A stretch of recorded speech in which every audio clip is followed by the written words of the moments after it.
Good morning दोस्तों, दिशा के online learning programme में आप सभी का स्वागत है। और आज हम साइंस का नेक्स्ट लेक्चर देखेंगे। लास्ट लेक्चर में जो बात हुई थी, बायोमोलिक्यूल में हमने स्टार्ट किया था लिपिड। ठीक है, लिपिड्स को हमने स्टार्ट किया था यानी वसा। और लिपिड्स के विषय में मैंने केवल इतनी सी बात आपको बताई थी।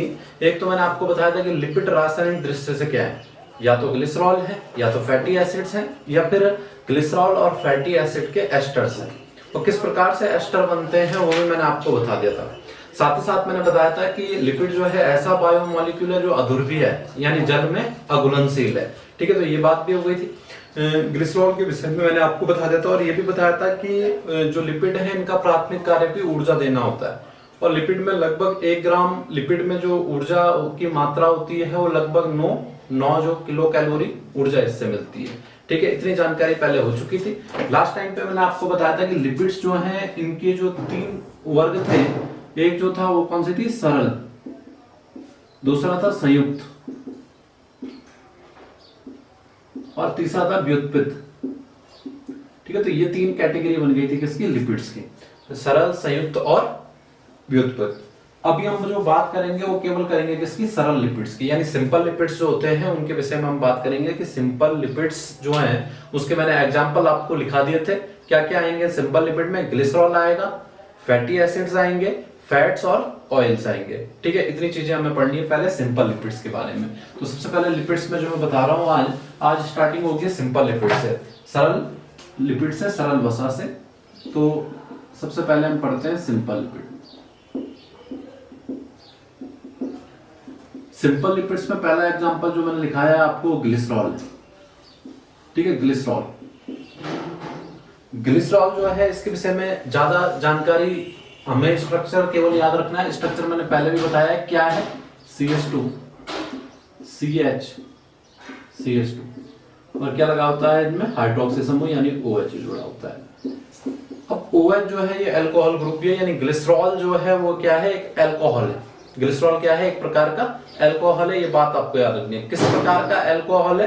तो इसमें आपको देखने को मिल रहा है कितने OH है, 3, यानी ये ट्राई हाइड्रोक्सी अल्कोहल है। कैसा है, ट्राई हाइड्रोक्सी है, यानी इसमें OH कितने आते हैं, 3 आते हैं। ग्लिसरॉल के बारे में बस इतनी जानकारी, क्योंकि ग्लिसरॉल के फॉर्म में भी क्या हो सकते हैं, फैट हो सकते हैं। तो ग्लिसरॉल का ये स्ट्रक्चर हमने पहले भी देखा है, तो इसके बारे में बहुत ज्यादा जानकारी नहीं है। ये तो ग्लिसरॉल हो गया। सेकंड नंबर पे जो मैंने लिखाया आपको, वो लिखाया था क्या, फैटी एसिड्स। सेकंड नंबर पे क्या लिखाया था, फैटी एसिड्स। इसी का एग्जांपल जो है सिंपल लिपिड का दूसरा, फैटी एसिड्स। इनकी थोड़ी सी बात कर लेते हैं हम, फैटी एसिड्स की, यानी वसीय अम्ल या फैटी एसिड्स जो होते हैं इनके विषय में थोड़ा सा। एक तो मैंने फैटी एसिड्स के बारे में आपको पहले जो जानकारी बताई थी वो इतनी जानकारी बता दी थी कि फैटी एसिड्स ये होते हैं, यानी कार्बन की चेन जो होती है जब क्या होती है, अम्ल से जुड़ी होती है, तो उनको क्या कहते हैं, हम फैटी एसिड्स कहते हैं। साधारण संरचना तो हमने ये देखी थी, लेकिन फैटी एसिड जो होते हैं यानी वसीय अम्ल, इनको जो हम बोलेंगे, इनकी भी 2 कैटेगरी होती है और ये हमें थोड़ा सा ध्यान से देखना है। फैटी एसिड यानी वसीय अम्ल जो है इनकी क्या है, 2 कैटेगरी है। वसीय अम्ल भी 2 प्रकार के होते हैं। कौन कौन से होते हैं, एक को बोलते हैं संतृप्त वसीय अम्ल, संतृप्त वसीय अम्ल। संतृप्त को क्या कह देंगे, सैचुरेटेड। ठीक है, सैचुरेटेड फैटी एसिड, इंग्लिश में हम इसे लिख सकते हैं सैचुरेटेड फैटी एसिड। ठीक है, और दूसरा होता है असंतृप्त, असंतृप्त वसीय अम्ल, असंतृप्त वसीय अम्ल, यानी इसे बोल देंगे अनसैचुरेटेड। ठीक है, अनसैचुरेटेड फैटी एसिड। अब संतृप्त और असंतृप्त, इनकी परिभाषा से भी कुछ क्वेश्चन बन जाते हैं। संतृप्त और असंतृप्त होते क्या है फैटी एसिड, इनके विषय में देखते हैं। जनरली तो फैटी एसिड क्या है कि कार्बन की लॉन्ग चेन होगी और किसके साथ जुड़ी होगी, एसिड ग्रुप के साथ जुड़ी होगी, वो फैटी एसिड है। लेकिन फिर संतृप्त और असंतृप्त में अंतर क्या है, एक चीज आपको याद रखनी है कि संतृप्त वसीय अम्ल जो होंगे, संरचना तो यही होगी, कार्बन के साथ जो होगा एसिड ग्रुप रुका होगा, लेकिन इसमें जो चेन होगी उसमें कार्बन कार्बन के बीच में क्या होगा, एकल बंध यानी सिंगल बॉन्ड होगा। जो संतृप्त वाले होंगे, संतृप्त जो फैटी एसिड होंगे, सैचुरेटेड फैटी एसिड होंगे, इनमें जो ये चेन होगी कार्बन वाली, इनमें कार्बन कार्बन के बीच क्या होगा, एकल बंध होगा, सिंगल बॉन्ड होगा। जबकि जो अनसैचुरेटेड होंगे इनमें कार्बन कार्बन के बीच या तो डबल बॉन्ड होगा या तो क्या होगा, ट्रिपल बॉन्ड होगा, या तो द्विबंध या तो त्रिबंध। ठीक हो गया। तो ये एक पहला अंतर है, जो मेन अंतर है कि सैचुरेटेड फैटी एसिड जो होते हैं इनमें कार्बन चेन में कार्बन कार्बन के बीच सिंगल बॉन्ड होता है, और अनसैचुरेटेड जो होते हैं इनमें कार्बन कार्बन के बीच या तो डबल बॉन्ड होगा या तो क्या होगा, ट्रिपल बॉन्ड होगा। ठीक हो गया। एक अंतर तो इंपॉर्टेंट यह है जिससे हम क्या पहचान सकते हैं कि सैचुरेटेड है या अनसैचुरेटेड है, ये हमें पता लग जाएगा। अब ये भी आपको याद रखना है कि अगर, क्योंकि जो लिपिड्स होते हैं हम इन्हें क्या करते हैं, भोजन के रूप में लेते हैं, क्योंकि इनसे हमें ऊर्जा मिलती है। एक चीज आपको क्लियरली याद रखनी है कि संतृप्त वसीय अम्ल और असंतृप्त वसीय अम्ल में हमारे लिए जो ज्यादा लाभदायक होगा, जिस लाभदायक हमारे स्वास्थ्य के लिए जो रहेगा वो असंतृप्त रहेगा। संतृप्त कभी भी हमारे लिए क्या नहीं होता है, लाभदायक नहीं होता है। क्यों नहीं होता है? जो संतृप्त वसीय अम्ल होते हैं ये धमनियों में एकत्र हो जाते हैं। जो धमनियां होती हैं, धमनीय शिरा जिनमें हमारा क्या होता है, रक्त का प्रवाह होता है, उनमें क्या हो जाते हैं, ये एकत्र हो जाते हैं। और जब धमनियों में जब एकत्र होंगे तो कई प्रकार की जो है हृदय संबंधी रोग इनके कारण हो सकते हैं। इसलिए संतृप्त कभी भी क्या होते हैं, भोजन की दृष्टि से या हमारे शरीर के लिए संतृप्त हाइड्रोकार्बन, संतृप्त जो फैटी एसिड है वो सही नहीं होते हैं, बल्कि असंतृप्त जो फैटी एसिड है वो ज्यादा लाभदायक होते हैं। एक बात तो ये याद रखनी है। अब संतृप्त वसीय अम्ल के एग्जाम्पल अगर हम देखें, क्योंकि संतृप्त मान लें इतना इंपॉर्टेंट नहीं है, तो इसके एग्जाम्पल अगर हम देखें तो एक तो पामेटिक एसिड, पामेटिक एसिड जो मैं पहले ही आपको बता चुका हूं पामेटिक एसिड के विषय में। ठीक है, पामेटिक एसिड मैंने पहले ही बताया था कितने कार्बन वाला होता है, 16 कार्बन वाला होता है पामेटिक एसिड। ठीक है, इसमें जो फॉर्मूला होगा क्या होगा, CH3CH214COOH, ये मैंने इसका फॉर्मूला बताया। तो पामेटिक एसिड एक प्रकार का सैचुरेटेड फैटी एसिड है। दूसरा स्टेरिक एसिड हो जाएगा। अगर एक और एग्जांपल लिखना है तो stearic acid, stearic acid, stearic acid में केवल ये लिख सकते हैं कि ये कितने कार्बन वाला, 18 कार्बन वाला एक फैटी एसिड होता है स्टेरिक एसिड। तो सैचुरेटेड जो फैटी एसिड है इसके दो एग्जांपल मैंने बता दिए, पामेटिक एसिड और स्टेरिक एसिड। ये क्या है, सैचुरेटेड फैटी एसिड है, जिनमें क्या होगा, कार्बन कार्बन के बीच सिंगल बॉन्ड होगा। अब बात करते हैं जो हमारे लिए इंपॉर्टेंट है, असंतृप्त वाले, अनसैचुरेटेड जो है, इनके विषय में थोड़ा डिटेल में देखते हैं, क्योंकि इन्हीं को हम भोजन के रूप में क्या करना है, ग्रहण करना है हमें। तो अनसैचुरेटेड के विषय में हम देखते हैं कि सैचुरेटेड जो है वो हमारे लिए क्या नहीं है, लाभदायक नहीं होते हैं, जो कि मैंने कारण उसका बता दिया कि लाभदायक क्यों नहीं होंगे, क्योंकि धमनियों में क्या करेंगे, जमा होने का इनका डर रहता है। अच्छा, अब देखते हैं अनसैचुरेटेड को। ठीक है, ज्यादातर क्वेश्चन भी अनसैचुरेटेड से ही बनते हैं, उनके विषय में हम देखते हैं। हम पढ़ रहे हैं असंतृप्त, संतृप्त वसीय अम्ल, अनसैचुरेटेड फैटी एसिड, इसके विषय में देखते हैं। अब जो अनसैचुरेटेड फैटी एसिड है, यानी डबल बॉन्ड वाले और ट्रिपल बॉन्ड वाले, जिनमें कार्बन के बीच में डबल या ट्रिपल बॉन्ड है, इनको भी दो कैटेगरी में बांटते हैं हम। इनके भी क्या होते हैं, वर्गीकरण के दो हिस्सों में हम इसे बांटेंगे। एक जो होते हैं उन्हें कहते हैं मूफा, MUFA, अभी इसकी फुल फॉर्म भी बताऊंगा मैं आपको। दूसरा जो होता है पूफा, PUFA। ठीक है, मूफा और पूफा। मूफा जो है ये क्या होता है, इसको हम बोलते हैं मोनो, M4 है मोनो, U से है अनसैचुरेटेड, और F से हो जाएगा, FA से क्या हो जाएगा, fatty acid, mono unsaturated fatty acid. कौन सा है, मूफा। और P मतलब यहां पे हो जाएगा poly, poly unsaturated fatty acid. ठीक है, मूफा और पूफा, यानी कि एक तो हो गया मोनो अनसैचुरेटेड फैटी एसिड और एक हो गया पॉली अनसैचुरेटेड फैटी एसिड। अब इन दोनों को अगर देखें, मोनो और पॉली किस हिसाब से हमने इसे कहा है, क्योंकि जनरली जो है वो तो फॉर्मूला तो यही है, फैटी एसिड का फॉर्मूला तो यही है। R जो होगी कार्बन की चेन होगी, और अनसैचुरेटेड में उनमें डबल या ट्रिपल बॉन्ड होता है। अब इनमें मोनो और जो पॉली शब्द आया है वो किस वजह से आया, इसके विषय में हम देखते हैं। जो मोनो अनसैचुरेटेड फैटी एसिड वाले होंगे, इनको मोनो इसलिए कहा जाता है क्योंकि इनके बीच में क्या होगा, जो कार्बन चेन होगी, तो कार्बन चेन में कौन सा बॉन्ड आना है, डबल बॉन्ड आना है या ट्रिपल बॉन्ड आना है। ठीक है, ये तो हमें पता है। असंतृप्त वसीय अम्लों में क्या आता है, या तो डबल बॉन्ड आता है या तो ट्रिपल बॉन्ड आता है। डबल बॉन्ड या ट्रिपल बॉन्ड हो सकता है, लेकिन मोनो अनसैचुरेटेड फैटी एसिड में डबल बॉन्ड होगा या ट्रिपल बॉन्ड, लेकिन संख्या उसकी केवल क्या होगी, एक होगी।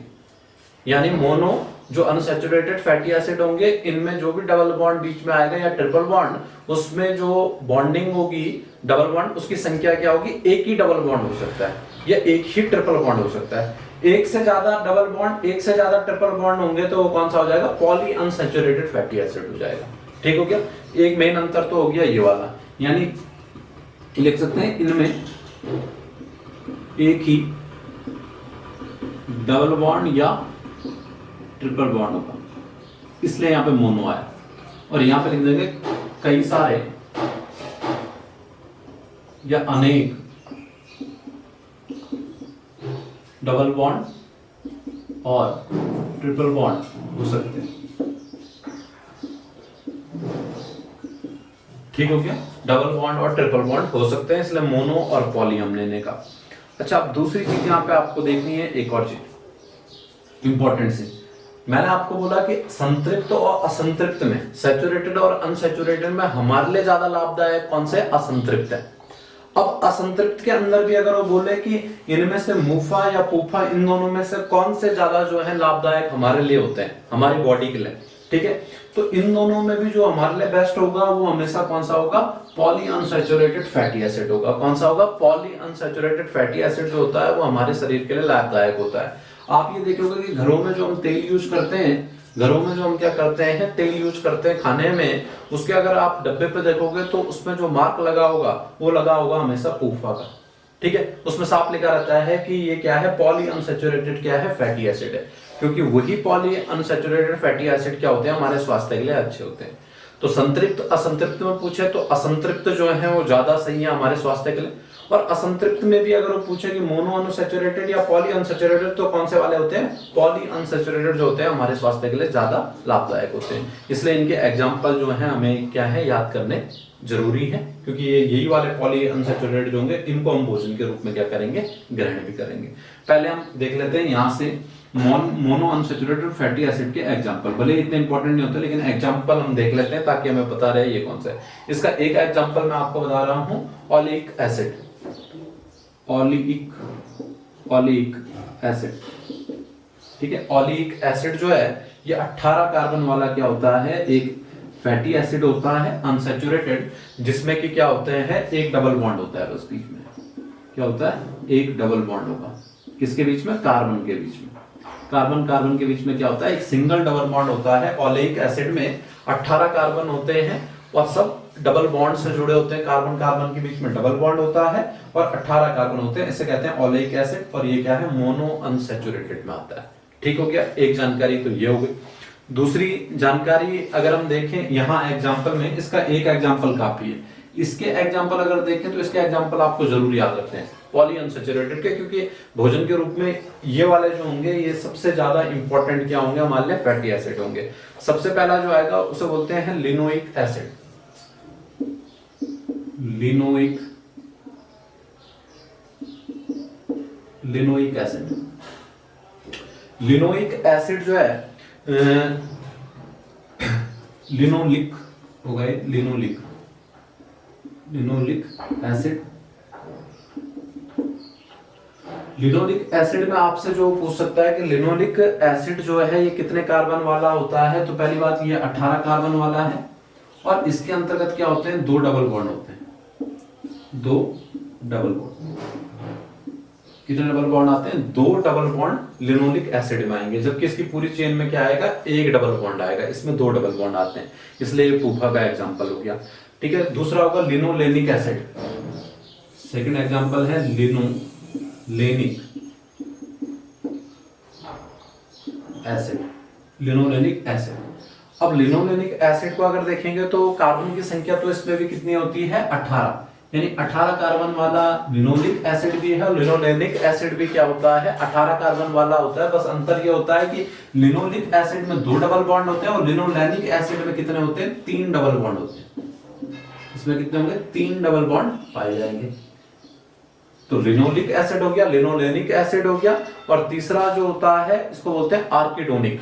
क्या बोलते हैं, arachidonic, arachidonic acid, arachidonic acid, arachidonic acid. Arachidonic acid को जब हम देखते हैं तो ये क्या होता है, 20 कार्बन वाला, 20 कार्बन वाला होता है और इसमें 4 डबल बॉन्ड होते हैं, 4 डबल बॉन्ड, 4 डबल बॉन्ड होते हैं। ये आपको याद रखना है क्योंकि ये आगे भी आने वाले हैं किसी और चीज के एग्जांपल में। आर्किडोनिक एसिड भी आगे आने वाला है, ठीक है, आर्किडोनिक एसिड भी बार बार आगे आएगा। तो आपको याद रखना, जहां जहां आर्किडोनिक एसिड, लिनोलेनिक एसिड और लिनोलिक एसिड का नाम आएगा, आपको ये याद रखना है कि किस प्रकार के फैटी एसिड हैं, पूफा है ये, यानी क्या है, पॉली अनसैचुरेटेड फैटी एसिड है, जिनमें क्या होते हैं, एक से अधिक डबल या ट्रिपल बॉन्ड होते हैं। ये 3 मेन एग्जांपल याद रखने हैं। ऐसा नहीं है कि 3 ही होते हैं, 3 के अलावा भी होते हैं, लेकिन ये 3 मेन नाम है, लिनोलिक, लिनोलेनिक एसिड और आर्किडोनिक एसिड। ठीक है, ये 18 कार्बन वाले हैं, ये 20 कार्बन वाला है, इसमें 2 डबल बॉन्ड 3 और इसमें कितने 4 डबल बॉन्ड। ठीक है, ये एग्जांपल हमने याद रख लिया। अब यहां से मैं अगर आपसे एक क्वेश्चन पूछूं कि ठीक है ये दोनों तो अनसैचुरेटेड हो गए, और अगर मैं ये पूछूं कि सैचुरेटेड यानी संतृप्त और असंतृप्त, इनके मेल्टिंग टेम्परेचर के विषय में पूछूं, इनके मेल्टिंग टेम्परेचर में किसका मेल्टिंग टेम्परेचर जो होगा वो ज्यादा होगा, संतृप्त और असंतृप्त के बारे में अगर मैं पूछूं कि किसका जो है मेल्टिंग टेम्परेचर ज्यादा होगा, तो आपको याद रखना है कि किसका होगा, संतृप्त का।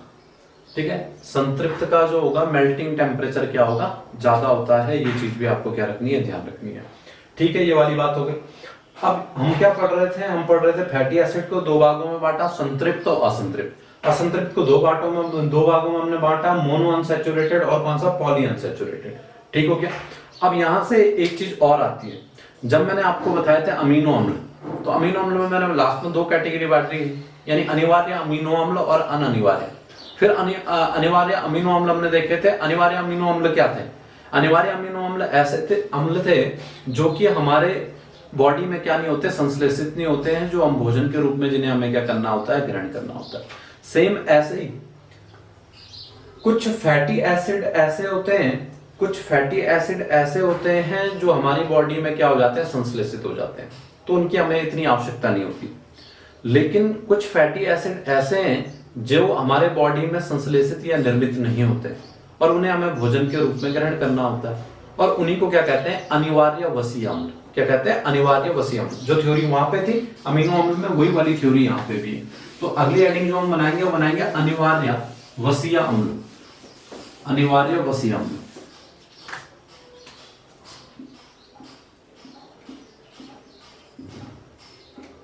अनिवार्य वसीय अम्ल, ठीक है, अनिवार्य वसीय अम्ल, इंग्लिश में क्या कहेंगे, एसेंशियल फैटी एसिड्स। परिभाषा लिखने की जरूरत नहीं है अनिवार्य वसीय अम्ल की, आप समझ गए कि ऐसे वसीय अम्ल जो हमारे शरीर में संश्लेषित या निर्मित नहीं होते हैं, जिन्हें हम भोजन के रूप में ग्रहण करते हैं, उन्हें क्या कहते हैं, अनिवार्य वसीय अम्ल कहते हैं। अब मेन जो है इसके एग्जाम्पल है कि अनिवार्य वसीय अम्ल कौन कौन से होते हैं, अनिवार्य वसीय अम्ल कौन कौन से होते हैं। तो इसके अंतर्गत 3 एग्जाम्पल आएंगे, और 3 एग्जाम्पल वही है जो हमने अभी पढ़े थे किसमें, पूफा में, यानी जो हमने पॉली अनसैचुरेटेड फैटी एसिड में पढ़े वही 3 एग्जाम्पल, यानी उस दृष्टि से तो वो क्या है, पॉली अनसैचुरेटेड है, बॉन्डिंग की दृष्टि से, और वो तीनों के तीनों क्या होते हैं, हमारे बॉडी के भीतर बनते भी नहीं, यानी हम भोजन के रूप में ग्रहण करते हैं। तो अनिवार्य वसीय अम्ल कौन से हो गए, नंबर 1 पे मैंने लिखा था वहां पे एग्जाम्पल में, कौन सा, लिनोलिक एसिड, कौन सा लिखा, लिनोलिक एसिड। फिर लिखा था 2 नंबर पे लिनोलेनिक एसिड, लिनोलेनिक एसिड। फिर लिखा था 3 पे आर्किडोनिक एसिड, कौन सा लिखा था, आर्किडोनिक, आर्किडोनिक एसिड।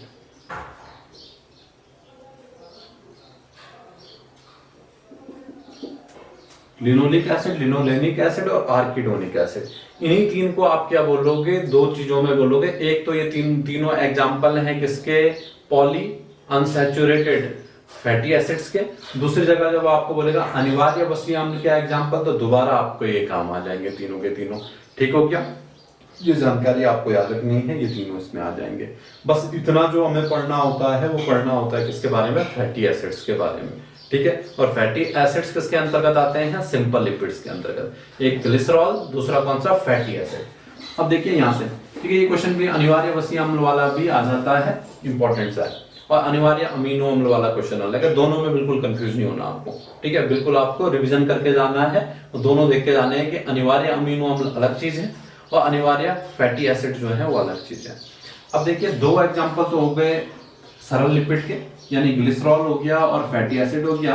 इसके बाद जो मैंने लिखाया था वो लिखाए थे इसी में, fats and oils, fats and oil.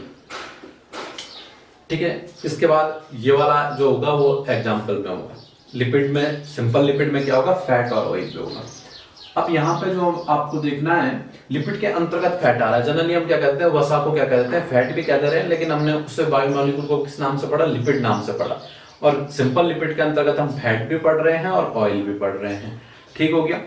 अच्छा, फैट और ऑयल को जब हम देखेंगे तो फैट और ऑयल में ये चीज आपको याद रखनी है कि फैट और ऑयल जो लिपिड है ये शरीर के लिए आवश्यक है। शरीर के लिए क्या होते हैं, ये आवश्यक होते हैं। शरीर के लिए क्या है, आवश्यक है। ऐसा नहीं होता कि अनावश्यक है, हमारे शरीर को इनकी जरूरत होती है। क्यों जरूरत होती है, क्योंकि एक तो इनसे क्या मिलती है, ऊर्जा मिलती है। दूसरा ये ऊष्मा हानि को रोकते हैं, और इनके जो होते हैं बाकी सारे फायदे भी होते हैं। ठीक है, मांसपेशियों से लेकर बाकी सारे फायदे जो होते हैं फैट्स एंड ऑयल के होते हैं। तो ऐसा नहीं है कि हमारे शरीर के लिए जरूरी नहीं है, हमारे शरीर के लिए जरूरी होते हैं, और कई सारे इनके काम भी होते हैं। ऊर्जा भी मिलती है इनसे, साथ में ये ऊष्मा हानि को क्या करते हैं, रोकने का काम भी करते हैं। अब इसे जब हम देखें तो फैट और जो ऑयल है इनके बारे में आपसे पूछ सकता है कि फैट और ऑयल जो है, फैट और ऑयल, इसके अलावा आपको ये भी याद रखना है, जैसे हड्डियां जो होती हैं हमारे, जहां पे ज्वाइंट होती है, संधियां, उनमें लुब्रिकेंट्स का काम भी करते हैं। कौन, फैट्स और ऑयल। जो फैट्स और ऑयल हम भोजन के रूप में लेते हैं, इसलिए भी जरूरी है कि लुब्रिकेंट का काम करेंगे। ये कहां पे, जहां पे क्या होते हैं, ज्वाइंट होते हैं, ज्वाइंट में लुब्रिकेंट का ये काम करते हैं। अच्छा, इसके अलावा एक चीज आपको वो जो इंपॉर्टेंट से पूछेगा वो बोलेगा कि ठीक है, फैट और ऑयल जो है जरूरी है, दोनों के दोनों जो है वो सिंपल लिपिड का उदाहरण है, लेकिन फैट और लिपिड में, फैट्स और ऑयल में अंतर क्या हुआ, फैट्स और ऑयल में फिर अंतर क्या हुआ, अंतर कैसे हम पता करेंगे। ठीक है, तो इसको जब हम देखें तो ऑयल जो है, ऑयल जो है और फैट जो है, जिसको हम सिंपल लिपिड में पढ़ रहे हैं, ऑयल की जो संरचना होती है, ऑयल में क्या होता है, ऑयल की संरचना में क्या होता है, पहले तो इन दोनों के बारे में एक कॉमन पॉइंट समझिए आप, फिर अंतर समझिए। फैट्स और ऑयल दोनों के दोनों क्या होंगे, रासायनिक दृष्टि से अगर मैं दोनों को बताऊं तो ये क्या होते हैं, फैटी एसिड्स और ग्लिसरॉल के एस्टर होते हैं।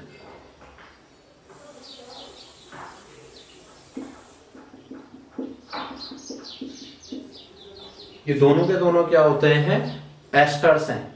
यानी रासायनिक दृष्टि से पूछे फैट और ऑयल क्या होते हैं, तो हम बोलेंगे ये क्या होते हैं, फैटी एसिड्स और ग्लिसरॉल के एस्टर होते हैं। ये तो दोनों में कॉमन बात हो गई, दोनों के दोनों क्या है, एस्टर है। एस्टर कैसे बनते हो मैंने पहले बताया, किसके, फैटी एसिड और ग्लिसरॉल के। अब ठीक है, ये दोनों के दोनों एस्टर है, तो अंतर क्या होगा इनमें, अंतर ये होगा कि जो ऑयल होता है इसमें जो फैटी एसिड होंगे, ऑयल में जो फैटी एसिड यूज होंगे अधिक असंतृप्त होते हैं। यानी ऑयल की संरचना आप देखोगे तो फैटी एसिड इसमें पाया जाएगा। फैटी एसिड के अगर ये एस्टर है तो इसमें कौन सा वाला फैटी एसिड ज्यादा होगा, अनसैचुरेटेड वाला। ऑयल की संरचना में कौन सा वाला फैटी एसिड ज्यादा होगा, अनसैचुरेटेड फैटी एसिड जो होगा वो ज्यादा मात्रा में होगा किसकी संरचना में, ऑयल की। और अगर आप देखोगे फैट्स की संरचना तो इसमें जो फैटी एसिड होगा वो अधिक कौन सा होगा, अधिक संतृप्त। ऐसा नहीं है कि इसमें अनसैचुरेटेड नहीं होता, लेकिन ज्यादा मात्रा में इसमें जो फैटी एसिड होगा फैट्स में, वो कौन सा वाला होगा, वो होगा सैचुरेटेड फैटी एसिड। तो ये मेन अंतर है किसके अंदर, फैट्स और ऑयल के। रासायनिक दृष्टि से दोनों के दोनों फैटी एसिड और ग्लिसरॉल के एस्टर्स होते हैं, लेकिन अंतर यह है कि ऑयल की संरचना में ज्यादा जो फैटी एसिड होगा वो कौन सा वाला होगा, अनसैचुरेटेड वाला, और फैट्स में जो होगा वो कौन सा होगा, ज्यादा सैचुरेटेड फैटी एसिड होगा। तो ये दोनों अंतर आ जाते हैं। और ये आपको याद नहीं रखना है, ये जैसे हम बोलते हैं कि ज्यादा तेल वगैरह, अधिक मात्रा में अगर फैट और ऑयल को हम लेते हैं, जैसे इसमें घी आ जाएगा, इसमें तेल आ जाएगा, तो इनको अगर हम अधिक मात्रा में लेते हैं तो तब ये शरीर के लिए क्या होते हैं, हानिकारक होते हैं। वरना क्या होता है, इनकी एक निश्चित मात्रा हमारे शरीर के लिए क्या है, आवश्यक होती है, क्योंकि ये जॉइंट्स में लुब्रिकेंट्स का काम करते हैं, ये ऊर्जा देने का काम करते हैं, ये उष्मा ह्रास को रोकने का काम करते हैं। तो इनके अपने क्या होते हैं, लाभ भी होते हैं। बहुत अधिक मात्रा में इनसे नुकसान होता है, लेकिन ये बॉडी के लिए क्या है, आवश्यक भी होते हैं। तो ये जो हो गए, ये क्या हो गए, ये हो चुके हैं क्या, फैट्स और ऑयल। अब हमने 4 चीजें पढ़ी, सारी की सारी सिंपल लिपिड में पढ़ी। सिंपल लिपिड के अंतर्गत आया ग्लिसरॉल, दूसरा आया फैटी एसिड, और उसके बाद जो आए वो आए फैट्स और ऑयल। ठीक हो गया, तो ये सब आ जाते हैं सिंपल में। अब हम दूसरे टाइप का देखते हैं। एक तो पढ़ा था हमने सरल लिपिड, सिंपल लिपिड, और दूसरा पढ़ा था कंजुगेट लिपिड। कंजुगेट यानी कि जिसको हम बोल रहे थे क्या, संयुक्त वसा। क्या कह रहे थे, संयुक्त वसा या कंजुगेट लिपिड। तो अब नंबर 2 प्रकार का लिपिड के बारे में मैं बता रहा हूं, conjugate. Conjugate lipid, conjugate lipids क्या होते हैं, इसके लिए आप दोबारा वापस जो है वो प्रोटीन वाली बात में मैंने एक चीज बताई थी आपको, जो बताई थी होलो एंजाइम। जब मैं एंजाइम बता रहा था, मैंने होलो एंजाइम वाला कॉन्सेप्ट बताया। होलो एंजाइम में मैंने बताया, होलो एंजाइम क्या होता है, जिसमें प्रोटीन प्लस एक अन्य गैर प्रोटीन भाग जुड़ा होता है, उसे बोलते हैं होलो एंजाइम। होलो एंजाइम को मैंने बताया था क्या कहते हैं, कंजुगेट एंजाइम भी कहते हैं। उसमें एक पार्ट प्रोटीन का होता है और एक गैर प्रोटीन पार्ट भी होता है। ठीक है, होलो एंजाइम, सेम थ्योरी यहीं पे। कंजुगेट लिपिड क्या होगा, कंजुगेट लिपिड किसे कहेंगे, जिसमें कि एक पार्ट तो होगा लिपिड पार्ट और दूसरा जो होगा वो गैर लिपिड या नॉन लिपिड बोल सकते हो इंग्लिश में। यानी एक पार्ट जो है वो तो होगा कौन सा, वसा, यानी लिपिड वाला पार्ट, प्लस इसके साथ क्या होगा, गैर लिपिड या गैर वसीय भाग जो होगा वो जुड़ा हुआ होगा। इसलिए से क्या कह रहे हैं, कंजुगेट लिपिड। सिंपल लिपिड में तो केवल लिपिड पार्ट है, लेकिन इसमें क्या है, लिपिड पार्ट के अलावा एक गैर लिपिड पार्ट भी जुड़ा हुआ है, इसलिए इसको क्या कह रहे हैं, हम संयुक्त वसा कह रहे हैं। ठीक हो गया। अब इसके जो एग्जांपल मैंने बताए थे कि हमने कंजुगेट लिपिड में जो पढ़ना है, मैंने 2 चीजें बताई थी इसके अंतर्गत जो हमें पढ़नी होती है कंजुगेट लिपिड में। एक तो मैंने बताया था फॉस्फोलिपिड्स और दूसरा बताया था ग्लाइकोलिपिड्स। 2 चीजें लिखाई होगी मैंने लास्ट लेक्चर में। मैंने बताया होगा कि कंजुगेट लिपिड के अंतर्गत जो पढ़ना होता है वो फॉस्फोलिपिड पढ़ना होता है और ग्लाइकोलिपिड पढ़ना होता है। ठीक है, इनको हम देखते हैं। अब इसके पहला एग्जाम्पल जो है वो फॉस्फोलिपिड है। ठीक है, संरचना तो हमें पता लगे, एक लिपिड पार्ट होना है, दूसरा गैर लिपिड पार्ट होना है। एग्जाम्पल में मैंने बताया सबसे पहले हमें पढ़ना है कौन सा, फॉस्फोलिपिड। फॉस्फोलिपिड, फॉस्फोलिपिड क्या होता है, फॉस्फोलिपिड को जब हम देखते हैं, जैसे फॉस्फो से पता लग रहा है कि इसमें कहीं ना कहीं क्या होगा, फॉस्फोरस होगा। ठीक है, कहीं ना कहीं क्या होगा, फॉस्फोरस या फॉस्फेट, इस टाइप का मतलब बोलने में पता लग रहा है कि फॉस्फोलिपिड का मतलब लग रहा है कि इसमें क्या है, फॉस्फेट या फिर क्या हो सकता है, फॉस्फोरस, फॉस्फेट, इस टाइप की चीजें इससे जुड़ी भी हो सकती हैं। ऐसा देखने में पता लग रहा है। इसकी संरचना देखते हैं कि फॉस्फोलिपिड की संरचना किस प्रकार से होती है। ठीक है, इसकी संरचना की अगर मैं बात करूं कि फॉस्फोलिपिड किस किस चीज से बना होता है फॉस्फोलिपिड, क्योंकि ये कंजुगेट लिपिड है। एक तो जो होता है इसमें क्या होता है, ग्लिसरॉल होता है। क्या होता है, ग्लिसरॉल होता है। ग्लिसरॉल हमें पता ही है कि ये लिपिड्स में पाया जाता है। ग्लिसरॉल रासायनिक दृष्टि से ये होते हैं, प्लस इसमें क्या होते हैं, 2 वसीय अम्ल होते हैं। 2 क्या होते हैं, वसीय अम्ल। वसीय अम्ल भी हमने लिपिड में पढ़े। प्लस जो होता है इसमें क्या होता है, फॉस्फेट होता है, और प्लस इसमें होता है नाइट्रोजन यौगिक। 4 चीजों से फॉस्फोलिपिड, फॉस्फोलिपिड की संरचना में 4 चीजें होती हैं, ग्लिसरॉल, 2 वसीय अम्ल होंगे, फॉस्फेट होगा और एक नाइट्रोजन यौगिक होगा। ठीक हो गया। अब इसमें से आप देखिए कि ग्लिसरॉल और तो एक चीज आपको यहाँ पे देखनी है कि फॉस्फोलिपिड में 4 चीजें आ रही है, ग्लिसरॉल, 2 वसीय अम्ल, फॉस्फेट और नाइट्रोजन यौगिक। ठीक है, ये 4 चीजें आ रही है। इनमें से ग्लिसरॉल और 2 वसीय अम्ल हम पहले से देखे आए, ये तो लिपिड पार्ट हो गया। ये कौन सा पार्ट हो गया? Lipid part. और फॉस्फेट, नाइट्रोजन यौगिक, इनका पहले कभी जिक्र नहीं हुआ है। इसी पार्ट को जो बोलेंगे नॉन लिपिड पार्ट कहेंगे। क्या कहेंगे? Non lipid part. गैर वसीय हिस्सा जो है यही है ये, क्योंकि मैंने आपको बताया था कंजुगेट लिपिड में क्या होता है, लिपिड प्लस गैर लिपिड जुड़ा हुआ होता है। तो इतना हिस्सा जो आ रहा है फॉस्फोलिपिड इसका उदाहरण है। फॉस्फोलिपिड में ग्लिसरॉल और 2 वसीय अम्ल जो है वो लिपिड पार्ट है, और फॉस्फेट और नाइट्रोजन यौगिक जो है वो क्या है? नॉन लिपिड पार्ट के रूप में होते हैं। ये 4 चीजों को मिलकर क्या बोलते हैं? हम फॉस्फोलिपिड कहते हैं। देखिए संरचना अगर मैं आपको बताऊं कि किस टाइप से इसकी संरचना होगी फॉस्फोलिपिड की, तो उसको एक बार देखना आपको फॉस्फोलिपिड किस प्रकार से होगा।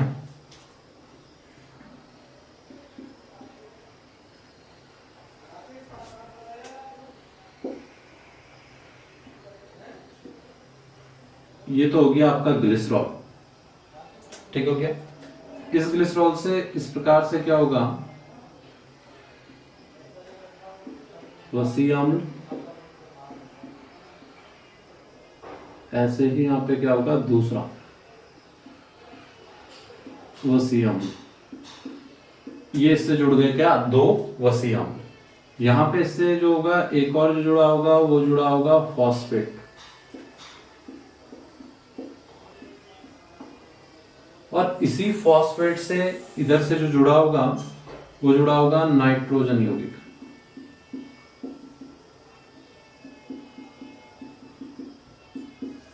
इस प्रकार की संरचना हो गई किसकी? फॉस्फोलिपिड की। फॉस्फोलिपिड इस प्रकार से ग्लिसरॉल होगा, 2 वसीय अम्ल, फॉस्फेट और इससे जुड़ा होगा नाइट्रोजन यौगिक। तो इस प्रकार की संरचना जो होती है वो किसकी होती है? वो संरचना होती है किसकी? फॉस्फोलिपिड की। तो ये फॉस्फोलिपिड आपको याद रखना है। और इनमें फॉस्फोलिपिड के उदाहरण अगर वो बोले तो फॉस्फोलिपिड के जो उदाहरण होते हैं उनमें एक आता है लेसिथिन, जो आपको याद रखना है, जो एनसीईआरटी में इसके एग्जांपल दिए हैं। फॉस्फोलिपिड के एग्जांपल अगर आपको लिखना है तो एक तो याद रखना है आपको कौन सा? लेसिथिन। ठीक है, क्योंकि इसका जिक्र है लिसिथिन। अगर वो बोलेगा इनमें से कौन सा फॉस्फोलिपिड है, इस टाइप का ऑब्जेक्टिव बनता है, तो लिसिथिन आपको याद रखना है और एक सिपेलिन याद रखना है। ठीक है, लिसिथिन और सिपेलिन। लिसिथिन और सिपेलिन जो होगा ये किसका एग्जांपल हो जाएगा? ये हो जाएगा एग्जांपल किसका? फॉस्फोलिपिड का। तो ये 2 आपको यहाँ पे एग्जांपल पे याद रखने हैं। अब देखिए, ठीक है, फॉस्फोलिपिड जो हो गया वो इस प्रकार से होगा। संरचना में पता लग गई कि फॉस्फोलिपिड इस प्रकार से होता है। लेकिन फॉस्फोलिपिड का कार्य क्या है? मेन जो आता है वो आ जाता है यहां से क्वेश्चन, फॉस्फोलिपिड का कार्य। नेक्स्ट यूनिट जो हम पढ़ने वाले हैं सेल वाले, वहां पे इसका जिक्र आएगा फॉस्फोलिपिड का। फॉस्फोलिपिड आपको जनरली याद रखना है, ये एक प्रकार का कंजुगेट लिपिड है, यानी ये वसा होता है फॉस्फोलिपिड। एक क्वेश्चन जो आता है वो ये आता है कि जब हम कोशिका पढ़ेंगे तो उसमें कोशिका झिल्ली आएगी। तो कोशिका भित्ति होती है, कोशिका झिल्ली, सेल मेम्ब्रेन जिसे हम बोलेंगे। जब कोशिका झिल्ली का जिक्र आएगा तो कोशिका झिल्ली में पाए जाने वाली सर्वाधिक मात्रा में जो वसा होता है वो कौन सी होती है? फॉस्फोलिपिड। कौन सी होती है? फॉस्फोलिपिड होती है। ठीक है, तो कोशिका झिल्ली में सर्वाधिक मात्रा वाली लिपिड कौन सी होगी? फॉस्फोलिपिड। ये चीज आपको बिल्कुल याद रखनी है, फॉस्फोलिपिड, क्योंकि ये आगे भी जिक्र आएगा जब हम सेल पढ़ेंगे। तो कोशिका झिल्ली जब हम पढ़ रहे होंगे, कोशिका भित्ति तो अलग होगी, लेकिन कोशिका झिल्ली जब हम मेम्ब्रेन के बारे में पढ़ रहे होंगे तो उसमें सर्वाधिक मात्रा में जो लिपिड होगा वो कौन सा होगा? यही फॉस्फोलिपिड होगा, जो एक प्रकार का क्या होता है? कंजुगेट लिपिड होता है। संयुक्त क्या होती है? वसा। संरचना क्या होती है ये आपको पहले से पता रहेगा। ठीक हो गया, इतनी जानकारी। दूसरा जो इसका एग्जाम्पल मैंने बताया था वो मैंने बताया था कि कंजुगेट लिपिड में एक तो आता है फॉस्फोलिपिड और दूसरा जो आता है वो आता है ग्लूकोलिपिड। कौन सा आता है? ग्लूकोलिपिड्स आता है। सेकंड जो एग्जांपल में आता है वो कौन सा आता है? ग्लूकोलिपिड्स आता है। ग्लूकोलिपिड्स। ग्लूकोलिपिड्स में ग्लूको का मतलब जो है वो शर्करा से, शुगर से, लिपिड मतलब लिपिड हो गया। अभी हमने पढ़ा था कि कंजुगेट लिपिड में क्या होगा, दो पार्ट होंगे, एक पार्ट तो होगा लिपिड पार्ट, एक होगा नॉन लिपिड पार्ट। इसमें क्या हो जाता है, इसमें एक तो लिपिड पार्ट होगा ग्लाइकोलिपिड में, प्लस जो होगा एक जो होगा वो शुगर होगा। नॉन लिपिड में क्या होगा, शुगर होगा। नॉन लिपिड में क्या होगा, इसमें शुगर वाला पार्ट। वहां पर नॉन लिपिड में, फास्फोलिपिड में क्या आ जा रहा था, फॉस्फेट और नाइट्रोजन यौगिक। लेकिन इसकी संरचना में भी ऐसा ही है, एक लिपिड पार्ट है और नॉन लिपिड की जगह क्या होती है, शुगर होती है। और शुगर भी मेनली कौन सी होती है, गैलेक्टोज होती है। कौन सी होती है, गैलेक्टोज। ठीक है, ग्लूकोलिपिड में जो शुगर होती है वो कौन सी होती है, गैलेक्टोज होती है। इस प्रकार से जो होती है इसकी संरचना होती है।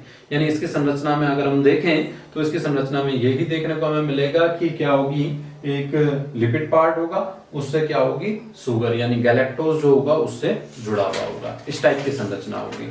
ठीक हो गया, यानी ग्लिसरॉल फैटी एसिड के साथ एक शुगर गैलेक्टोज जुड़ होगी तो उसे हम क्या कह देंगे, ग्लाइकोलिपिड कह देंगे। तो ये जो हो गए वो कंजुगेट लिपिड हो गए, दो टाइप के, एक हो गया फॉस्फोलिपिड और दूसरा जो हो गया वो ग्लूकोलिपिड। फॉस्फोलिपिड भी आप समझ गए, ग्लूकोलिपिड भी आप समझ गए कि ग्लूकोलिपिड क्या होता है और फॉस्फोलिपिड क्या होता है। अब नंबर 3 पे हम देखते हैं, यानी ये दो टाइप की हमने देख दी लिपिड्स। तीसरा टाइप का जो मैंने बताया था वो बताया था डिराइव्ड लिपिड्स, यानी कि व्युत्पन्न वसा। व्युत्पन्न वसा, देखो व्युत्पन्न शब्द को अगर हम देखें, जिसे हम डिराइव्ड कहते हैं इंग्लिश में, तो व्युत्पन्न का मतलब होता है किसी और से उत्पन्न। किसी और से उत्पन्न को क्या कहते हैं हम, व्युत्पन्न। अब होता क्या है कि जैसे कि हम क्या कर रहे हैं, वसा ले रहे हैं, लिपिड को ले रहे हैं। लिपिड हमने लिया भोजन के रूप में, वो लिपिड क्या हुआ, हमारी बॉडी के अंदर जमा हुआ और उस लिपिड के जमा होने से कुछ नए पदार्थ बन गए। उस लिपिड के जमा होने से क्या हो गया, कुछ नए पदार्थों का निर्माण हो गया। यानी वो क्या हुए हैं, लिपिड से उत्पन्न हुए। लिपिड से क्या हुए हैं, उत्पन्न होने वाले पदार्थ जो हैं उन्हीं को क्या कहेंगे, व्युत्पन्न वसा। यानी ये वसा नहीं है बल्कि वसा से तैयार हुए प्रोडक्ट जो है उनको रखा जाता है किसमें, व्युत्पन्न वसा में। ठीक है, यानी हम बोल सकते हैं वसा से निर्मित या उत्पन्न। व्युत्पन्न का मतलब क्या है, वसा से निर्मित या उत्पन्न। वसा से बनने वाले जो पदार्थ है कहां, बॉडी के भीतर। बॉडी के भीतर जो होते हैं वसा जमी रहती है और जमा जमा रह के उससे क्या हो जाते हैं, कुछ पदार्थ बन जाते हैं। उनको ही क्या कहते हैं उनको हम कहते हैं क्या, व्युत्पन्न वसा नाम देते हैं। ठीक है, इसके अंतर्गत मैं बताया था आपको क्या पढ़ना है, स्टेरॉल्स। क्या पढ़ना है, स्टेरॉल्स। स्टेरॉल्स जो हो गया वो किसका एग्जांपल हो गया, व्युत्पन्न वसा का हो गया, क्योंकि स्टेरॉल्स जो होते हैं वो आते हैं। अब स्टेरॉल का एग्जांपल कौन है, ठीक है, स्टेरॉल्स आएंगे इसके अंतर्गत, वो व्युत्पन्न वसा होगी। स्टेरॉल के अंतर्गत ही आता है कोलेस्ट्रॉल। स्टेरॉल के अंतर्गत ही क्या आता है, कोलेस्ट्रॉल आता है। क्या आता है, कोलेस्ट्रॉल। देखते हैं हम, कोलेस्ट्रॉल जांच होती है बॉडी की, कोलेस्ट्रॉल जांच कराते हैं कई लोग। तो कोलेस्ट्रॉल क्या है, अगर आपसे पूछ ले कोलेस्ट्रॉल किस प्रकार का लिपिड है, तो व्युत्पन्न वसा है, वो एक प्रकार का स्टेरॉल है। यानी हम डायरेक्ट जो है कोलेस्ट्रॉल नहीं लेते बल्कि हम लेते हैं वसा। वसा को हम भोजन के रूप में लेते हैं, उससे जमा होने से बॉडी के अंदर क्या बन जाता है, कोलेस्ट्रॉल बन जाता है, जो एक प्रकार की व्युत्पन्न वसा है। अच्छा, जो ये कोलेस्ट्रॉल है इससे कुछ क्वेश्चन आ सकते हैं, एक प्रकार का स्टेरॉल ही। लास्ट अगर एग्जाम आप देखोगे तो लास्ट एग्जाम में एक क्वेश्चन भी आया है यहाँ से, उसमें आया है कि स्टेरॉइड्स जो है किसका व्युत्पन्न रूप है। वहां पे क्वेश्चन जो आया था वो आया था स्टेरॉइड्स किसका व्युत्पन्न रूप है, प्रोटीन, कार्बोहाइड्रेट, वसा, इस टाइप के एग्जांपल है। आंसर उसका क्या हो जाएगा, वसा, यानी लिपिड। लिपिड उसमें ऑप्शन में है तो लिपिड उसका हो जाएगा कि स्टेरॉल्स किसका व्युत्पन्न रूप होते हैं, लिपिड। ये लास्ट टाइम का आप पेपर देखोगे तो उसमें आपको ये क्वेश्चन देखने को मिल जाएगा, तो ये ऐसा ठीक हो जाएगा। ठीक है, इसका कार्य क्या होता है, तो इसका काम जो होता है, जो कोलेस्ट्रॉल होगा इसका काम होता है, एक तो ये बॉडी में मिलेगा कहाँ, कोशिका झिल्ली में ये मिलता है, और कोशिका झिल्ली में, कोशिका झिल्ली की तरलता को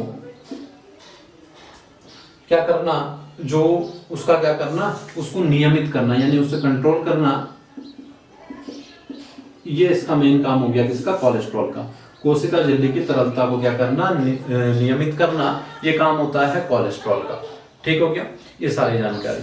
दूसरी बात इसमें क्या होता है, स्टेरॉइड हार्मोन का निर्माण करना। कोलेस्ट्रॉल का दूसरा काम जो होता है वो क्या होता है, स्टेरॉइड हार्मोन का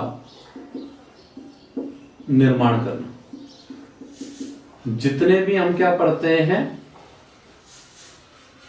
जब हम हार्मोन को पढ़ते हैं और उनमें हम जो है सेक्सुअल हार्मोन्स को पढ़ते हैं, जैसे एस्ट्रोजन हो गया, टेस्टोस्टेरोन हो गया, प्रोजेस्टेरोन हो गया, तो ये सारे जो हम पढ़ेंगे हार्मोन्स, ये आते हैं किसमें, स्टेरॉइड हार्मोन में। तो इनके निर्माण में सहायक होता है कौन, कोलेस्ट्रॉल। तो कोलेस्ट्रॉल का ये भी एक काम हो गया।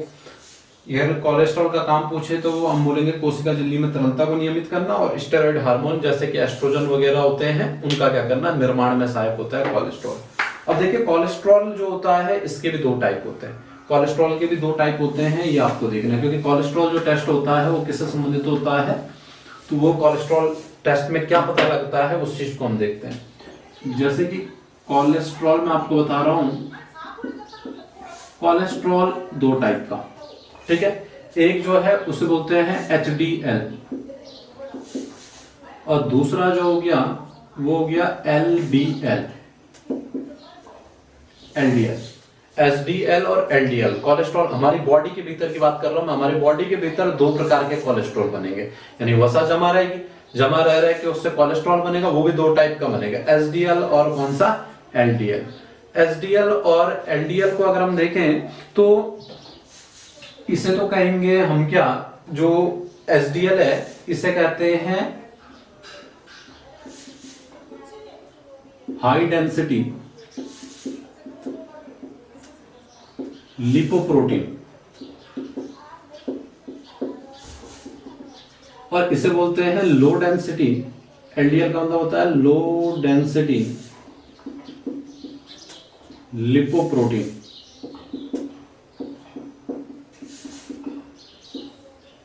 हाई डेंसिटी लिपोप्रोटीन और लो डेंसिटी लिपोप्रोटीन। H4 जो होता है वो हेल्थ भी होता है। यहां से H4 हेल्थ से आपको याद रखना है कि HDL कोलेस्ट्रॉल जो है इसी को कहा जाता है गुड कोलेस्ट्रॉल, क्योंकि ये हेल्थ के लिए क्या होता है, अच्छा माना जाता है। हेल्थ के लिए जो अच्छा माना जाएगा, H4 हेल्थ हो गया, HDL उच्च क्वालिटी का जो है, हाई क्वालिटी का जो होता है, यानी हाई डेंसिटी वाला जो है वो स्वास्थ्य के लिए अच्छा है, इसे गुड कोलेस्ट्रॉल भी कहते हैं। और जो ये लो डेंसिटी का हो गया इसी को कहते हैं बैड कोलेस्ट्रॉल के अंतर्गत जो आता है ये आता है। ठीक हो गया, दोनों जो होते हैं, एक ये हो गया HDL LDL। जब भी कोलेस्ट्रॉल की जांच होती है कि अगर उसमें LDL का लेवल बढ़ा हुआ है तो उसी को हम सामान्य भाषा में बोलते हैं कि मेरा कोलेस्ट्रॉल क्या है, बढ़ा हुआ है, तो उसमें क्या होगा, LDL बढ़ा होगा। तो LDL जो है वो दिक्कत करेगा, क्योंकि LDL जो है वो जो बढ़ेगा, इससे क्या होता है, LDL में मेन दिक्कत होती है कि इसका अपघटन नहीं होता, यानी कि जैसे ये जमा हो गया तो ये टूटता नहीं है आसानी से, और टूटेगा नहीं तो फिर ये क्या करता है, थक्के बनाने का काम करता है बॉडी के भीतर, जिससे कि हार्ट अटैक वगैरह जो है इसकी संभावना बनी रहती है। इसलिए क्योंकि इसका अपघटन नहीं होता है, इसलिए LDL जो है वो बैड कोलेस्ट्रॉल है, इसकी मात्रा बॉडी में ज्यादा नहीं होनी चाहिए। HDL जो है ये क्या होता है, हाई डेंसिटी वाला होता है, और ये जो है थक्का कभी भी नहीं जमाता, इसलिए क्या होता है, इसको माना जाता है गुड कोलेस्ट्रॉल। इसी से क्या होगा, जो हमने कोलेस्ट्रॉल से पढ़ा, कोलेस्ट्रॉल में हमने क्या पढ़ा कि कोलेस्ट्रॉल का काम क्या है, कोशिका झिल्ली की तरलता बनाए रखना और स्टेरॉइड हार्मोन्स का निर्माण करना। वो काम कौन करेगा, HDL। वो काम कौन करेगा, HDL ही ये काम करता है। LDL जो है इससे नुकसान ज्यादा है, ठीक है, क्योंकि ये क्या करेगा, थक्का बनाने का, जो हमारी क्या होती है, वेन्स होती हैं, आर्टरीज होती हैं, उनमें ब्लॉकेज का काम करेगा कौन, LDL। इसलिए ये क्या होता है, बैड कोलेस्ट्रॉल इसे कहा जाता है। ठीक है, ये जानकारी जो हो गई, ये तो हो गई किसके बारे में, जो हमने कोलेस्ट्रॉल के बारे में। ठीक है, कोलेस्ट्रॉल के अलावा पढ़ तो हम व्युत्पत्ति वसा रहे, उसी के अंदर हमने कोलेस्ट्रॉल पढ़ लिया। इसके अलावा एक चीज जो होती है, एक और कोलेस्ट्रॉल के अलावा एग्जाम्पल आएगा जो कि व्युत्पत्ति वसा के अंतर्गत आएगा, जिसे हम कहते हैं प्रोस्टाग्लैंड्स। ठीक है, एक शब्द आता है, यहां से क्वेश्चन आ जाता है तो इसको भी याद रखना है, ये भी लिपिड है, व्युत्पत्ति लिपिड में आएगा। कौन सा, प्रोस्टाग्लैंड्स।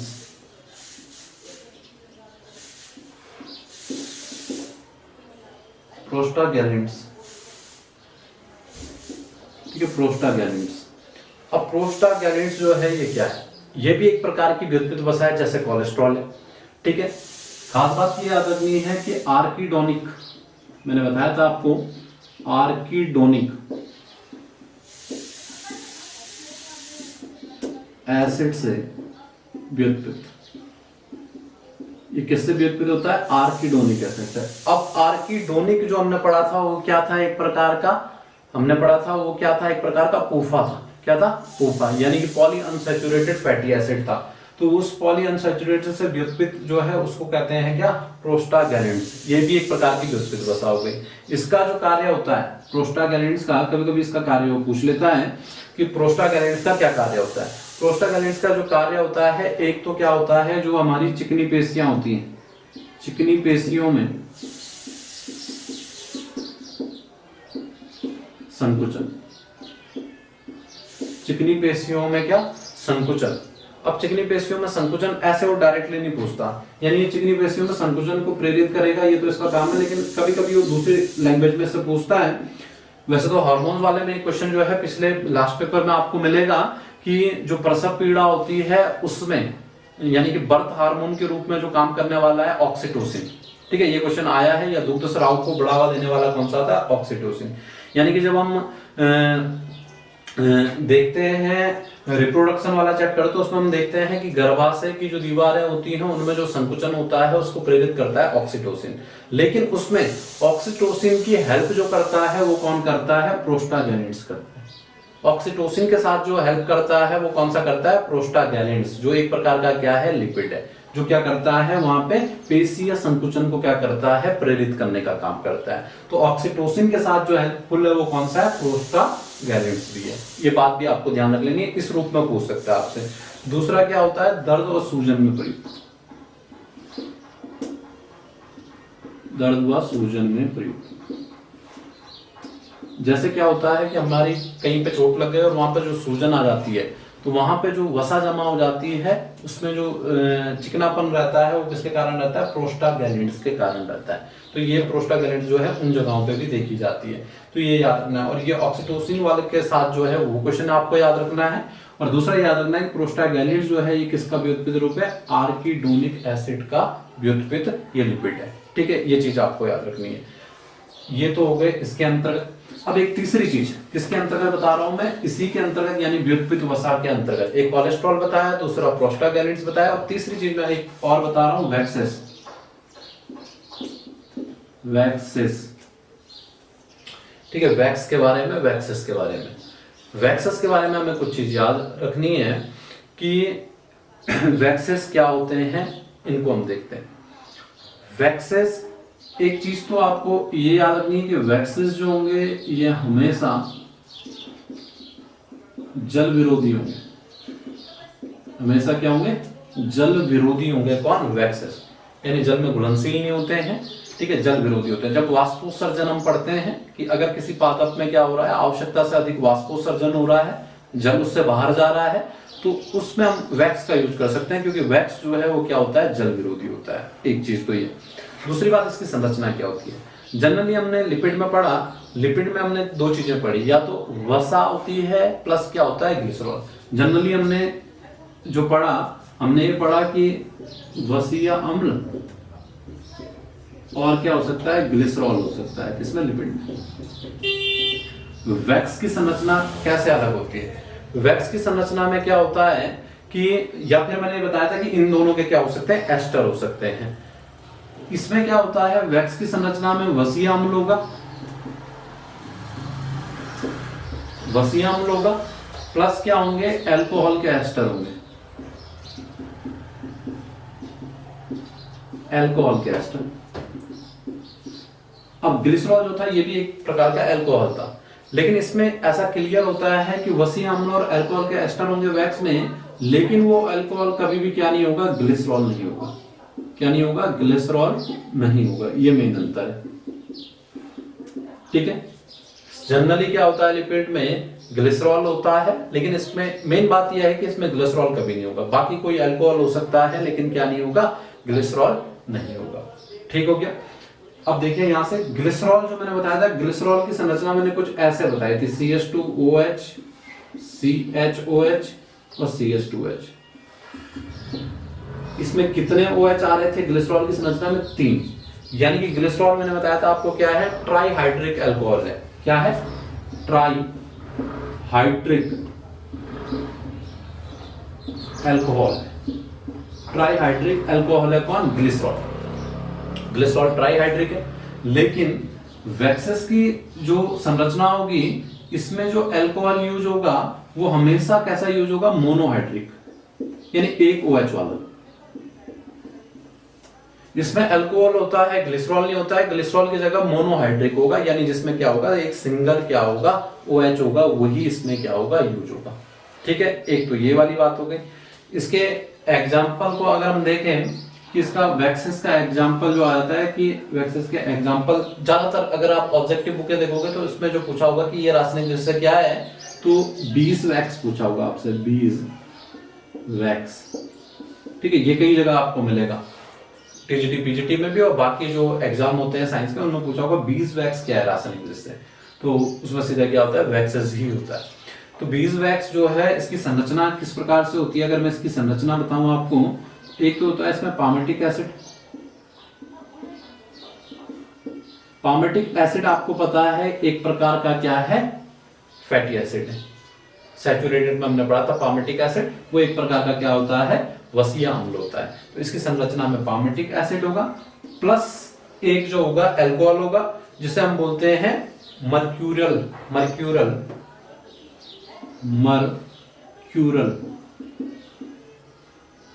अल्कोहल। और मर्क्यूरल अल्कोहल जो होगा वो किस प्रकार का अल्कोहल होगा, मोनोहाइड्रिक, यानी उसमें कितना OH होगा, केवल एक OH होगा। तो ये तो हो जाते हैं क्या, वैक्सेस के बारे में। यानी वैक्सेस क्या होते हैं, तो वैक्सेस में आपको याद रखना है कि वैक्सेस जो होते हैं वो भी व्युत्पन्न वसाएं होती हैं, लेकिन उनमें क्या होता है, वसीय अम्ल के साथ क्या होता है, हमेशा ग्लिसरॉल नहीं जुड़ा होगा, बल्कि मोनोहाइड्रेट अल्कोहल जुड़ा होगा। उसका एक एग्जांपल बीज वैक्स आपको याद रखना है, जिसमें पामेटिक एसिड के साथ क्या होता है, मर्क्यूरल अल्कोहल जुड़ा हुआ होता है। ठीक हो गया, इतनी जानकारी हो गई। ये तो मैंने बताया आपको 3 प्रकार की क्या, लिपिड्स, 3 प्रकार की क्या बताए, लिपिड मैंने आपको बताया। तो ये लिपिड वाला चैप्टर भी जो हो गया, लिपिड वाला टॉपिक भी जो हो गया वो खत्म हो गया। हमने पढ़ लिया प्रोटीन, हमने पढ़ लिया कार्बोहाइड्रेट, हमने पढ़ लिया लिपिड। शुरुआत में जब मैंने बताया था तो मैंने आपको बताया था कि बायोमोलिक्यूल में 4 चीजें पढ़नी है, उनमें से एक चीज अब बच गई है, यानी कि न्यूक्लिक एसिड्स। न्यूक्लिक एसिड मैं आपको बताया है कि वो जो हम आणविक जैव की पढ़ेंगे अभी आगे, तो उसके अंतर्गत हमें उसे डिटेल में पढ़ना है। यहाँ पे इस चैप्टर में हम उसे नहीं पढ़ेंगे। ठीक है, डीएनए आरएनए के बारे में हम आगे जानकारी पढ़ने वाले हैं। ठीक है, अलग ही यूनिट आएगी उसकी, उसके अंतर्गत पढ़ना है। लेकिन एक चीज आपको अभी थोड़ी सी चीजें और याद रखनी है जैव अणु में। जैव अणु के अंतर्गत कुछ चीजें और याद रखनी है आपको। जैव अणु में सारे के सारे जैव अणु जो है उनको 2 कैटेगरी में बांटते हैं। जितने भी हमने पढ़े सबको 2 कैटेगरी में बांटते हैं। एक तो होता है माइक्रो मॉलिक्यूल्स,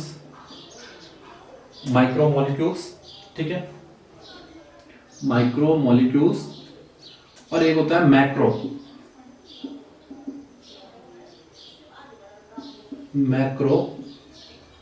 मॉलिक्यूल्स। सारे बायोमोलिक्यूल्स को 2 पार्ट में बांटा, माइक्रो और मॉलिक्यूल। माइक्रो का मतलब आपको पता है कि क्या होता है, छोटे, और मैक्रो का मतलब क्या होता है, बड़े। ठीक है, इतनी बात हमें पता है। अब किस आधार पे बायोमोलिक्यूल को माइक्रो और मैक्रो में रखेंगे, आकार के आधार पर रखेंगे या आणविक भार के आधार पर रखेंगे। आपको याद रखना है कि अगर जो है कोई बायोमोलिक्यूल है और इसका आणविक भार जो है ये 18 से 800 डाल्टन यूनिट हो गई कि मध्य है, 18 से 800 डाल्टन के मध्य है, तो उसे क्या कहेंगे, माइक्रो मॉलिक्यूल कहेंगे। और अगर जो है ऐसा हम देखें कि उसका आणविक भार जो है, अगर क्या है कोई बायोमोलिक्यूल है, इसका आणविक भार 1000 डाल्टन से अधिक है, या कहीं 800 ही लिखा होता है, 1000 डाल्टन से अधिक है, उसे क्या कहते हैं, मैक्रो में रख देंगे। ये किसमें आ जाएगा, मैक्रो मॉलिक्यूल में आ जाएगा। 1000 डाल्टन या इससे ज्यादा वाले किसमें आते हैं, मैक्रो में आते हैं। ठीक हो गया। इतनी जानकारी इसके विषय में हो गई। जनरल जानकारी क्या हो गई, आणविक भार के आधार पर 18 से 800 के मध्य वाले माइक्रो कहलाते हैं, आणविक भार में 1000 डाल्टन से या उससे ऊपर वाले जो है वो मैक्रो कहलाते हैं। दूसरी बात क्या करते हैं हम, जो ये बायोमोलिक्यूल हैं इन्हें ट्राइक्लोरो एसिटिक एसिड में जब घोलते हैं, ट्राइक्लोरो एसिटिक एसिड में जब इन्हें घोलते हैं तो इसमें क्या होगा, छोटे छोटे पार्ट जो हो जाएंगे वो तो घुल जाएंगे, वो तो एसिड में घुल जाएंगे, लेकिन बड़े बड़े पार्ट जो हो जाएंगे वो नहीं घुल पाएंगे। यानी क्या होगा, इसमें दो हिस्से बन जाएंगे जैव अणुओं के, एक तो होगा अम्ल घुलनशील भाग और एक होगा अम्ल अघुलनशील भाग। ठीक है, तो जो छोटे छोटे होंगे इनको तो रखेंगे किसमें, अम्ल घुलनशील भाग, क्योंकि ये घुल जाएंगे अम्ल में। कौन से अम्ल में, ट्राइक्लोरो एसिडिक एसिड में बोलते हैं। और इसको रखेंगे अम्ल अघुलनशील भाग, अम्ल अघुलनशील भाग में इसको रखेंगे। ठीक हो क्या, एक तो जानकारी ये हो जाएगी। अब देखिए अम्ल अघुलनशील भाग के अंतर्गत कौन कौन से बायोमोलिक्यूल आते हैं जो हमने अभी तक पढ़े। ठीक है, कौन कौन से इसके अंतर्गत आते हैं। एक जो हमने पढ़ा, इसमें आएंगे ज्यादातर वो जो हमने मोनोमर पढ़े थे 1 लाख, और जो बहुलक पढ़े थे वो इधर आ जाएंगे मैक्रोमोलिक्यूल में। जैसे कि इधर आएगा अमीनो अम्ल, अमीनो अम्ल हमने पढ़ा था 1 लाख है, और इसका जो बहुलक है वो कौन सा है, प्रोटीन, वो आएगा इधर, वो अम्ल अघुलनशील भाग में आएगा। दूसरी बात हमने पढ़ी थी मोनोसैकेराइड्स,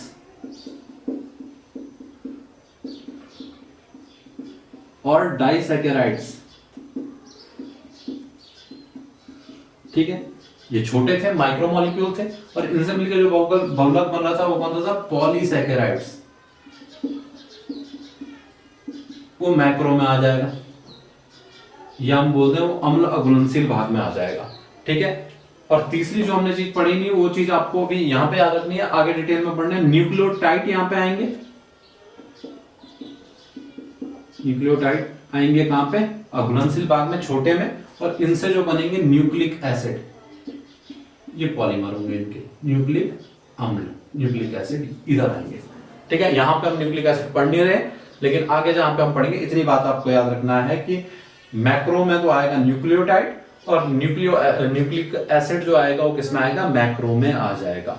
अब यहां से एक क्वेश्चन जो आपको बताना है, अभी इसमें थोड़ी सी बातें बच गई जो हम नेक्स्ट लेक्चर में करेंगे। नेक्स्ट लेक्चर में हमारी नई यूनिट शुरू होनी है, कौन सी, सेल वाली नई यूनिट नेक्स्ट लेक्चर में शुरू होगी। थोड़ा सा 5-10 मिनट का हम इसकी बची हुई चीजें करेंगे। आपको एक क्वेश्चन जो है वो ध्यान में रखना है, एक क्वेश्चन जो है वो आपको एक बार सोचना है, फिर मैं उसका आंसर बताऊंगा नेक्स्ट जब वीडियो बनेगा। जो लिपिड होते हैं, लिपिड जो होते हैं, लिपिड का आणविक भार जो होता है वो 800 डाल्टन से कम होता है। लिपिड का क्या होता है, आणविक भार क्या होता है, 800 डाल्टन से भी क्या होता है, कम होता है। लेकिन फिर भी लिपिड को जो रखा जाता है वो रखा जाता है मैक्रोमोलिक्यूल में। लिपिड का आणविक भार जो होता है वो 800 डाल्टन से कम होता है, लेकिन उसको रखा जाता है मैक्रोमोलिक्यूल में। ऐसा क्यों? ठीक है, इसका आंसर आपको ढूंढना है कि ऐसा क्यों होता है कि जो लिपिड है वो उसका अगर आणविक भार देखें तो 800 डाल्टन से भी कम है, लेकिन उसको रखा जा रहा है किस कैटेगरी में, मैक्रो मॉलिक्यूल की कैटेगरी में। तो ऐसा क्यों है, इसके विषय में आपको देखना है। ठीक है, और नेक्स्ट लेक्चर में हम इसको खत्म करते हुए कुछ 5-10 मिनट का बचा होगा, और उसके बाद हम नई यूनिट यानी सेल वाली यूनिट की शुरुआत करेंगे। सेल यूनिट को हमने 2 पार्ट में पढ़ना है, एक तो होगी कोशिका संरचना के विषय में पढ़ेंगे, और फिर हम पढ़ेंगे कोशिका विभाजन के विषय में। कोशिका संरचना लगभग 11-12 वीडियो में हम केवल कोशिका संरचना की बात करेंगे डिटेल में, और लगभग 4 से 5 वीडियो में केवल बात करेंगे कोशिका विभाजन की, क्योंकि कोशिका विभाजन से आने वाले क्वेश्चन काफी टफ टाइप के होते हैं, कठिन टाइप के होते हैं। तो बहुत धीरे धीरे हमें कोशिका विभाजन को पढ़ना है और बहुत डिटेल में पढ़ना है। तो ये जानकारी जो हो गई यहाँ तक की हो गई, इससे आगे की जानकारी नेक्स्ट वीडियो में होगी। धन्यवाद।